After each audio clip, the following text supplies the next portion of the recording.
very much, Ben. Okay, so I'm going to start by saying a bad motherfucker with a bag of pills, a three-piece suit, snakeskin boots, a rhinestone smile, and an attitude. It's fucking Eamon de Valera, and he's double dropping yolks. Now, this lyric is not something that I ever thought I would say at a conference. Certainly not one as a PhD student, though perhaps maybe as an older tenured academic with less to lose. Nonetheless, this particular lyric is very revealing. It's from a song by the rather postmodern Irish comedy hip-hop group, the Rubber Bandits, so I'll talk about a bit. Their music and comedy indicate how much social attitudes towards gender and sexuality in Ireland have changed in the past 2 decades. The Rubber Bandits also, however, have cast a very irreverent eye on the certainties of Irish nationalism. So this paper will explore how visual constructions of the male leader image are also heavily imbued with nationalist constructions. And I aim to do this through visual images, mostly cartoons, which were the memes of the pre-digital age of the bad motherfucker himself, Eamon de Valera, who is by far the most prominent figure in 20th century Ireland. Here we have a still from the Rubber Bandits video of their song Double Dropping Yolks with Eamon de Valera. So, the modern Irish nation was born in the Easter Rising of 1916, and the Rising's proclamation was deeply radical. It declared that it cherished all the children of the nation equally, and that it promised elections through both male and female suffrages. Galvanised by the Rising, Irish nationalists by 1922 had succeeded in obtaining limited independence for Ireland through a treaty with the UK. However, the promises of this Irish Revolution, and I use that term in inverted commas, were qualified. Firstly, the nationalists did not get the republic they wanted, and that's because Ireland became independent in 1922 not as a republic but as a dominion within the British Empire, and this remains the case until the 1930s and 1940s, depending on what your definitions are. Secondly, this revolution was qualified by the fact that the social conservatism of the new Irish state was very, very prominent, and this limited the rights of women. Women's participation on juries were limited, their access to contraception was explicitly curtailed, and most significantly, the 1937 Constitution, which was a very clear statement of nationalistic intent, declared that mothers shall not be obliged by economic necessity to engage in labour to the neglect of their duties in the home. This very socially conservative Ireland, which lasted from the 1920s to well into the 1970s, is regarded by many as de Valera's Ireland. And although de Valera was born in New York in 1882 to an Irish mother and a Spanish father, interestingly enough, he went on to dominate Irish politics from 1916 till his death in 1975, spending a total of 34 non-consecutive years either as head of government, the Taoiseach, or as head of state, the president. This makes him the longest ruling national leader in any democracy since 1900. Indeed, it makes him one of the longest ruling leaders in the 20th century. Probably the only comparable figure in terms of time in office is Castro. So why then did Ireland, which was initially very revolutionary, become so socially conservative after independence? The answer partly lies in the complicated preoccupations of nationalism. It had long combined a commitment to political and social rights with an insular Catholic chauvinism, which decried foreign influences in Ireland.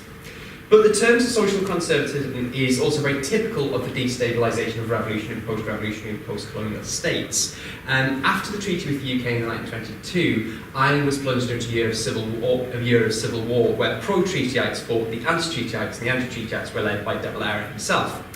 As Joan Walloch Scott argues, gender is a key means of signifying power, and emergent rulers, that's the rulers of new states or new rulers, have often sought to legitimise domination, strength, central authority, and ruling power as masculine, and made that code literal in laws that put women in their place. And as Nira Yuval Davis argues, different aspects of gender relations play an important role in each of the dimensions of nationalist projects. Revolutions are gendered, nationalist revolutions doubly so. While scholars of Irish history and Irish studies have readily acknowledged that Irish nationalism is gendered through the lens of women's experiences, the construction of nation through hegemonic masculinity, however, has received much less attention. Although Aidan Beattie, in his book you can see on the right, has skillfully explored the connection between masculinity and power in Irish nationalism, much more could be said about the links between masculinity and nationhood, in particular Irish nationalist figureheads. And we see this best in images of De Valera. His masculinity ebbed and flowed according to the ebb and flow of his political power. Moreover, these representations reflect very contemporary assumptions about masculinity in both interwar Ireland and Europe. And there are 6 distinct periods to De Valera's political career and images of De Valera. First, his status as a revolutionary during the Irish Revolution from roughly 1917 to 1922. Secondly, the difficult years of 1922 to 1926 when De Valera, because of the Civil War, was pushed out of high office. But fortunately then, De Valera in 1926 was able to found a new political party, Fianna Fáil, and he was able to win the Irish general election of 1932. De Valera got into government and then succeeded in severing most residual links between Ireland and the UK by 1937, and thus the period 1937 to 45 was the apotheosis of De Valera's career. From 1945 till his death in 1975, De Valera was perhaps less influential, though nonetheless a respected and admired elder statesman. And then after 1975, there is a 6th period to consider when we see the posthumous representations of De Valera. We see De Valera in memory. So, as a revolutionary image, images of De Valera were eminently masculine. Cartoons produced in 1917, like this one, underlined his masculine credentials. Here, De Valera is depicted in military uniform, the same uniform that he would have worn in the Easter Rising the previous year. This, however, contrasts with depictions of his body in the period 1922 to 1927.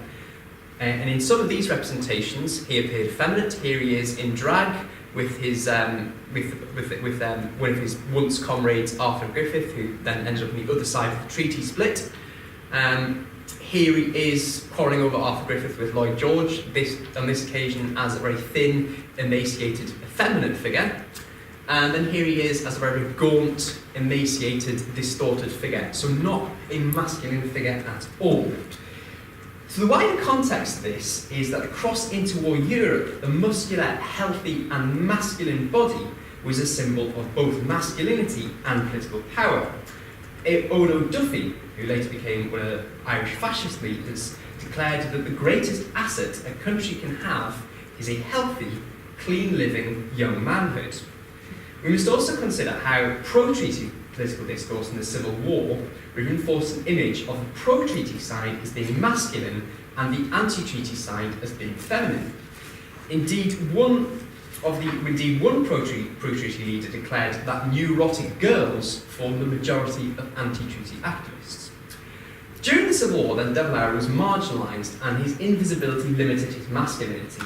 Now, interestingly, R.W. Connell argues that masculinity cannot be sustained without performance, and without visibility, there can be no performance. And in this cartoon here, we see a portrait of De Valera described, you can't see it, but the caption describes it as a New York skyscraper. This refers both to De Valera's absence from the Irish political scene, at the time he was on a fundraising tour in America, but it also refers to his origins, the fact that he was born in the United States. His portrait appears on the side wall, and he appears thin and emaciated. And this creates the impression that De Valera is a wallflower, climbing up the side of the wall just for a look into the political arena, and therefore marginalised, invisible, and not masculine. 1927, however, was a turning point in De Valera's political career. It was in this year that De Valera's Fianna Fáil party contested its first elections. And by the end of 1927, we start to see cartoons where De Valera's body appears much more masculine, muscular and virile. And here is an image of De Valera and his political rival, William Cosgrave, contesting the 1927 elections. And he appears a rather muscular gladiator figure. De Valera also increasingly appeared in homosocial environments with other politicians, and images of sporting environments were not at all uncommon. And here's an image of Irish politicians playing a cricket test match with the British government. Rather than being an awkward lone figure, or presented in contrast to more masculine politicians, De Valera was now one of the lads. Note, however, in these images, the absence of women. Both De Valera's Fianna Fáil party and their opponents, despite their political differences, broadly agreed on the need for socially conservative legislation which put women in their place, to go back to John Robert Scott. In 1931, De Valera founded a new newspaper, the Irish Press, and in this cartoon here, he appears as a strong, fertile figure capable of fathering healthy children. Through a newspaper, he gained greater political influence in a much more masculine guise. De Valera was subsequently able to win the 1932 general election and started to gradually sever Ireland's constitutional links to the United Kingdom. And De Valera's own Irish Press newspaper saw the defeat of British influence in Ireland and the culmination of the nationalist project, in particularly gendered terms. And here's a cartoon from the newspaper. Note the caption, "Make it a man's answer this time." Nonetheless, De Valera continued to battle for political ascendancy. His opponents on the Treaty Act right fixated obsessively on his racial origins. Remember, he was born in the United States and his father was of Spanish origins. This was especially true of the fascist-leaning blue shirt movement led by Owen O'Duffy, who I've mentioned previously, who, like many other fascists at the time, idealised national virility, symbolised by the male body. In this image here, produced by De Valera's opponents, a feminine Erin, the personification of Ireland, reprimands his betrayal of the Irish nation in the Civil War. And in this image here, he stands concealing a Mexican bandit and materials loaned from Russian and Spanish anarchists. Assertions that De Valera was not a true Irishman were indeed couched in gendered terms. De Valera's 1937 constitution, however, was both a potent assertion of Irish nationhood, declaring that Ireland was a republic in all but name, and laying a territorial claim to the 6 counties of Northern Ireland. But, as we've already said, the constitution was heavily gendered. It prescribed the correct place of women to be in the home. Now, interestingly, the term constitution has a double meaning. It may also be associated with the healthy, typically male body, so we talk about someone's constitution, referring to their health. And the opportunities for puns were not lost on the cartoonists. In this image here, we see one where the constitution, like the Irish Press, is seen as a product of De Valera's fertile loins. And in this one here, it's seen as something prescribed by De Valera, who is a capable, masculine, rational doctor. Remember, throughout, it's up to this point, it's certainly still common for most doctors to be men. It's certainly common to envisage the doctor as a male figure. The subsequent periods, 1937 to 1945, thus marked De Valera's political apotheosis. And in 1938, De Valera won the first ever parliamentary majority in the history of the Irish state. His strong government, thinking back to what we were saying before lunch here about Theresa May's strong and stable leadership, was symbolised in, you guessed it, images of muscular strength. So this is De Valera and his cabinet here. And his government towers rather mightily over the very weak and effeminate Irish taxpayer who's literally weighed down by the weight of taxation. The pursuit of Irish neutrality in the Second World War earned De Valera further masculine appraisals. And in this image here, although it's actually from the British publication Punch, sorry, bit of Freudian slip there, and it's therefore intended to be rather disapproving of De Valera, I can't kind of escape that there is some kind of suggestion that he's a rather masculine figure. He appears strong and heroic, and he attempts to resist Nazi Germany through Irish neutrality with the brandishing of a shillelagh, which is a rather phallic symbol of traditional Irish male power. By the 1950s, however, although De Valera was older, and images of youthful muscular strength therefore became less common, masculinity was represented in other ways. And in this cartoon, which refers to a referendum which De Valera's government held on proportional representation, it was held to basically get rid of proportional representation and bring in a first-past-the-post system to make De Valera's Fianna Fáil party more powerful. He lost that referendum, interestingly enough. He appears with a few wrinkles, though nonetheless a shrewd mathematician. De Valera's university degree was in mathematics, and he was a maths teacher before he became a politician. Although his body is less strong, and he appears rather wrinkled, and he is leaning against the bridge for support, his mind remains very, very strong, and he retains the cool mathematical rationality of the stereotypical male mind. In the late 1950s, Ireland began to become much more open to outside influence, thanks in part to economic reforms ushered in by De Valera's successor, Sean Lemass. Television finally entered Irish culture in 1960, a development which De Valera himself admitted made him rather afraid. Ireland's still dominant social conservatism increasingly had to reach to accommodation with modernity. In images of De Valera as an ascetic, stoic, and manly Gaelic male gave way to a rather more jocular, grandfatherly figure, not unlike one found in the American sitcoms. The latter was seen most typically in family scenes photographed in the national press, and it's tempting to view this sort of image as an outcome of an increasing accommodation with the modernity of the camera, and by extension, increased Irish participation in the outside world. De Valera stood down as president in 1973 and died 2 years later in 1975. The 1970s saw the emergence of second-wave feminism within Ireland. Contraception was notably legalised in 1978. Irish national orthodoxies also began to reassess with the advent of the Troubles and the fruits of new historical scholarship which challenged previously held certainties of the Irish past. Irish entry into the European community in 1973 challenged both nationalist conceptions of nationhood and traditional Irish constructions of hegemonic masculinity. And in 1988, for instance, Ireland's laws against homosexuality were struck down by the European Court of Human Rights. So there's an interesting example of where different conceptions of nationhood were beginning to change conceptions of gender and sexuality. And certainly by the 1990s then, De Valera's Ireland had become a loaded phrase, a code for a period of history of Ireland that was both fervently insular and nationalistic, but also resistant to any form of social liberalisation. And by this time, the older institutions of Irish nationalism were collapsing dramatically. De Valera's own Irish Press newspaper folded in 1994. The Catholic Church was rocked by numerous scandals, and De Valera's own party, Fianna Fáil, as a result of the Good Friday Agreement, the 20th anniversary of which is this week, changed the Irish constitution in order to soften the state's claim to the 6 counties of Northern Ireland. These last two events have rather clearly gendered implications. Church scandals centred on sexual abuse, and increased openness with the UK has arguably made it easier for Irish women to travel to seek an abortion. It is interesting that Irish women gained the right to travel to the United Kingdom for an abortion around the same time that the British and Irish governments were starting negotiations that would form the basis of the Northern Irish peace process. And as the nationalist certainties of De Valera's Ireland became subverted, so did images of De Valera's masculinity.